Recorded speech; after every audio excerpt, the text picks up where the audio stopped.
Ça fait depuis 2019 qu'on travaille sur la question des tiers-lieux nourriciers, donc dits nourriciers. Et en fait, on a travaillé dès 2019 à déjà caractériser ce que ça veut dire nourricier. En fait, c'était un concept encore peu connu, ou en tout cas, on parlait de tiers-lieux culturels, de tiers-lieux de tiers-lieux social. Mais tiers-lieux nourriciers, c'était encore un peu nouveau. On a recensé à peu près 145 initiatives partout en France. On s'est dit, on va essayer d'aller plus en avant et interroger, aller regarder de très près ce que font ces gens. On a identifié 3 grands profils de tiers-lieux nourriciers. Des profils plutôt justice alimentaire, donc dont l'objet est de refaire société au travers de l'alimentation. On a des tiers-lieux plutôt alimentation citoyenne, dont l'objectif c'est de se réapproprier son alimentation et du coup permettre à n'importe quel citoyen de pratiquer par exemple des gestes de maraîchage en permaculture, de pratiquer des ateliers de cuisine, etc. Et le dernier, c'est plutôt coopération au travail. Alors là, on est sur un tiers-lieu qui va surtout rassembler des publics professionnels de l'agriculture et de l'alimentation, avec des activités de coworking, co-farming. Ces 3 profils, c'est un peu des idéotypes. C'est pas forcément pour vouloir les mettre dans une case, mais ça permet de resituer un peu qu'est-ce qu'un tiers-lieu nourricier, parce que parfois on entend des gens qui disent un tiers-lieu nourricier est forcément solidaire. Non, pas toujours. Ou un tiers-lieu nourricier, il y a forcément du co-farming. Non, pas toujours. Donc en fait, c'est pour insister sur la diversité des profils. Et donc, on a organisé ces différents enseignements au travers d'une brochure qu'on a appelée Guide pratique les tiers-lieux nourriciers engagés dans la transition agroécologique. Et en fait, on retrace donc les étapes de mise en œuvre, en fait, de réponse à 6 grands défis qu'on a identifiés dans les tiers-lieux nourriciers. Cette brochure, quand je l'ai publiée sur LinkedIn le 17 décembre 2020, en un mois, j'avais 10 000 vues.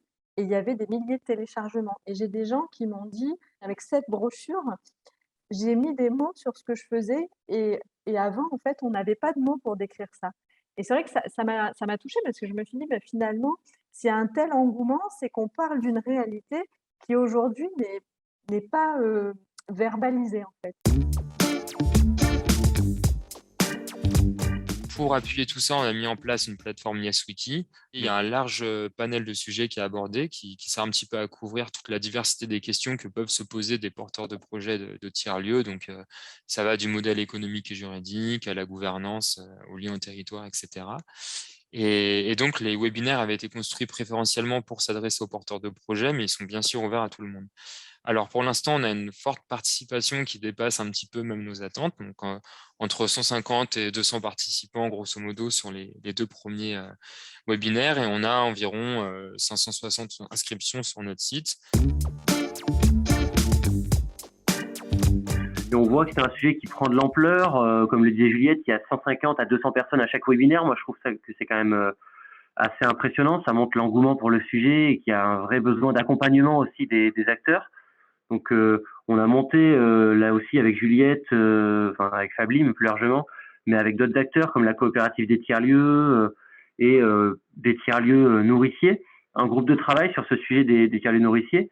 On peut dire que le cycle de webinaire est un de nos premiers travaux, porté à 95% par Fablim, 90, allez, si on est un peu généreux, % par Fablim. Donc, merci beaucoup pour l'énergie apportée à ce projet et l'expertise aussi.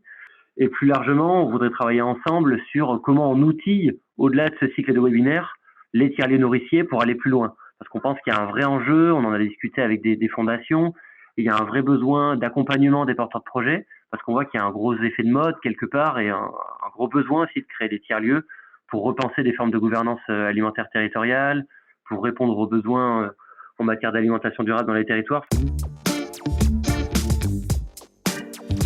Pour développer mon activité, en fait, je me suis rapproché de l'association Esperluette, donc qui agit en tant que tiers-lieu sur un quartier de Selle-Neuve à Montpellier. C'est un quartier populaire dans lequel je vis.